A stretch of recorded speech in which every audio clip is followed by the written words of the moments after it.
Hello everyone, my name is M. Imran Faik. Student ID number is 122. I will read the English text. Exchange rate.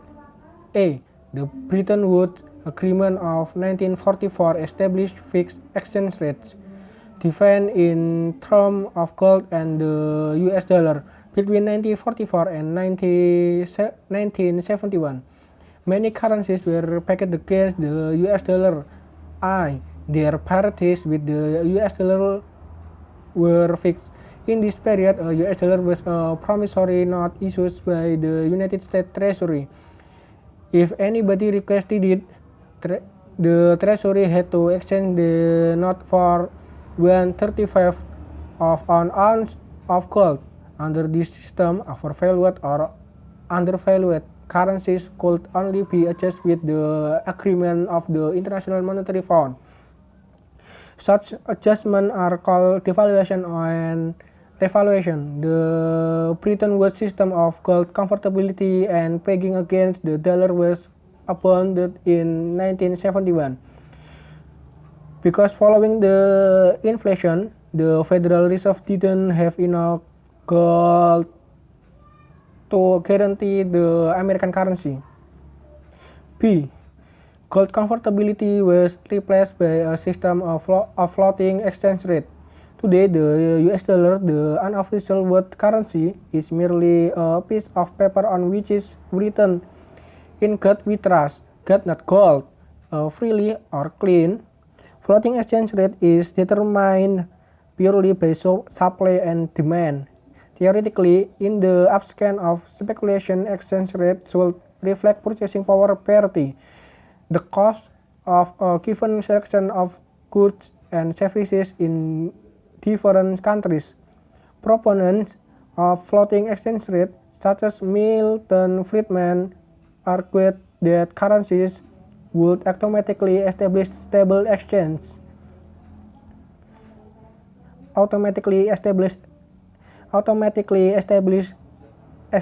Establish stable exchange rate which would reflect economic realities more precisely than calculation by central banks officials. Yet they underestimate the impact of speculation and the fact that companies and investors frequently form short-term money market trends, even if these are contrary to their own long-term interests. C. In the late 1970s and early 1980s, the American, British, and other governments deregulated their financial system and abolished all exchange controls. Residents in these countries are now able to exchange any amount of their currency for any other convertible currency. This has led to the current situation in which 95% of the world's currency transactions are unrelated to transactions in goods but are purely speculative. Enormous amounts of money move around the world, chasing high interest rates or capital gains as investors, including rich individuals, companies, and pension funds, seek to maximize the value of their assets. In London alone, in the late 1990s, over $300 billion worth of currency was traded on an average the equivalent of about 30% of the value of the goods Britain product each year. Banks, of course, make a profit from the spread between a currency's buying the selling prices. D. Few governments, however, leave exchange rate wholly at the mercy of market force.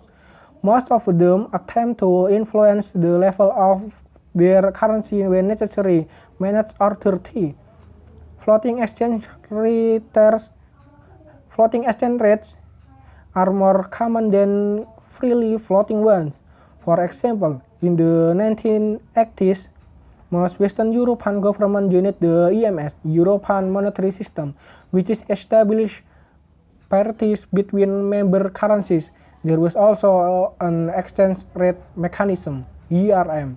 If the rate diverged by more than plus or minus to 1.25% from the central parity, central banks had to intervene in exchange markets, buying or selling in order to increase or decrease the value of their currency.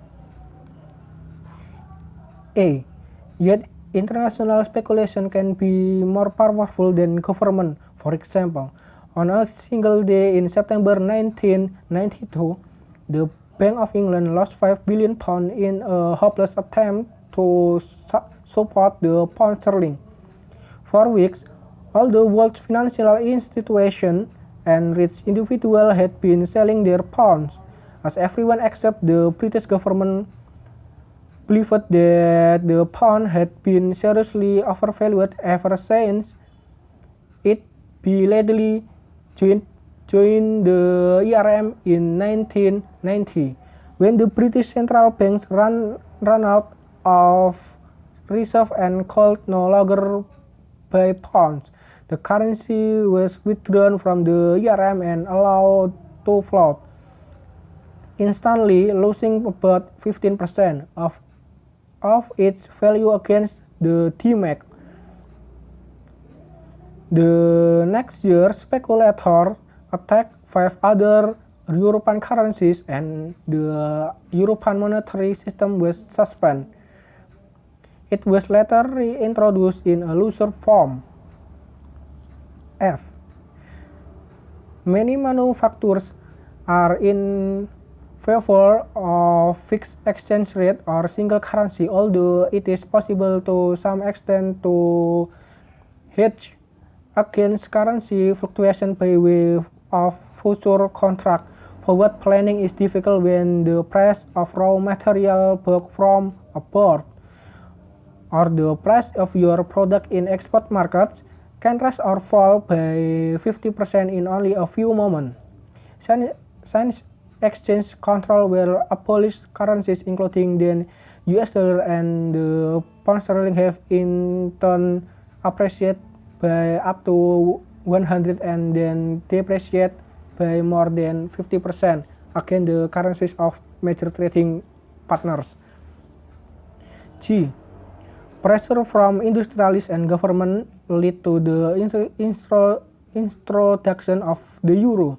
12 countries fixed their exchange rates against the new currency, and beginning in 1999, the currency was used as a means of payment between companies and in foreign trade, and bonds were denominated.